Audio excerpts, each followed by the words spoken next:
For the hottest R&B instrumentals, you gotta holler at Robin Wesley Production คิดอยู่แล้วเหมือนกันว่าต้องมาถึงวันที่เธอทิ้งกันแต่ยังไม่ทันที่จะได้เตรียมใจพักข้างหลังท่าทีของเธอมันเปลี่ยนไปให้ดังหวังเท่าไรเธอคงไม่เปลี่ยนใจเข้าใจเธอดีที่เธอเลือกเขารวยจะตายไอ้คนจนจะควงไปไหนก็มีแต่อาย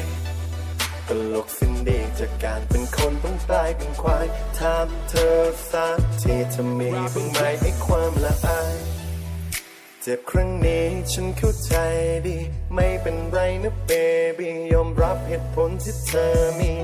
แต่ก่อนที่เธอจะไปคืนนี้เธอช่วยมาหาอีกครั้งได้ไหมขออีกครั้งได้ไหมคนดีช่วงที่ฉันหลับไหลในคืนราตรีนี้ช่วยให้ฉันได้นอนช่วยให้ฉันได้นอนกอดเธอเมื่อก่อนเคยเป็นคำวิงวอนจากเธอได้ไหมอีกครั้งคนดีฉันเองคนนี้มันกันอยากพักเต็มที่ช่วยให้ฉันได้นอนคำสัญญาเธอวันนั้นถือว่าเป็นแค่เพียงความฝันเท่านั้นฉันเข้าใจดีด้วยเหตุผลที่เธอมีก็ไม่เป็นไรนะฉันเข้าใจดีเธอช่วยกอดฉันทีในคืนนี้แต่ก่อนต้องการความรักจากฉันจะเป็นจะตายให้เธอไปแล้วเธอกลับโยนทิ้งไม่เคยเสียดายกระซิบในอ้อมกอดและบอกจะรักกันไปจนตายสุดท้ายก็ต้องออกมาจากความฝันที่พังทลายเข้าใจแล้วว่ามันไม่มีอะไรที่จีรักกันมากี่ปีก็ยังแพ้ให้คนที่มีตังค์แต่สิ่งสุดท้ายที่ฉันจะขอ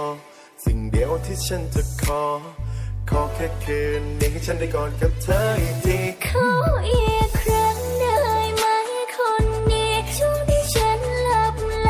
ในคืนราตรีนี้ช่วยให้ฉันได้นอนช่วยให้ฉันได้นอนกอดเธอเมื่อก่อนเคยเป็นคำวิงวอนจากเธอได้ไหมอีกครั้งคนดีฉันเองก็เหนื่อยเหมือนกันอยากพักเต็มที่ช่วยให้ฉันได้นอนคำสัญญาเธอวันนั้นถือว่าเป็นแค่เพียงความฝันเท่านั้นขอแค่ฉันได้รู้สึกอีกสักทีไม่ลำบากเธอใช่ไหมคนดีจะไม่ขอมากกว่านี้จะไม่รักจะไม่ยื้อหรือดึงใจเธอเอาไว้ขออีกครั้งได้ไหม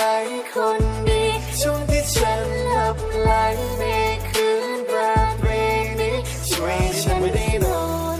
ช่วยให้ฉันได้นอนกอดเธอเมื่อก่อนเคยเป็นคำวิงวอนจากเธอได้ไหมอีกครั้งคนดีฉันเองก็เหนื่อยเหมือนกันอยากพักเต็มที่ช่วยให้ฉันได้นอนคำสัญญาเธอวันนั้นถือว่าเป็นแค่เพียงความฝันเท่านั้นพอ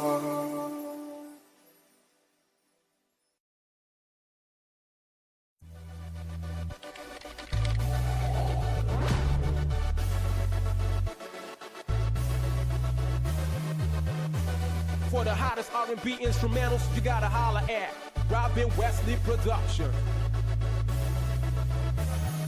คิดอยู่แล้วเหมือนกันว่าต้องมาถึงวันที่เธอทิ้งกันแต่ยังไม่ทันที่จะได้เตรียมใจพักข้างหลังท่าทีของเธอมันเปลี่ยนไป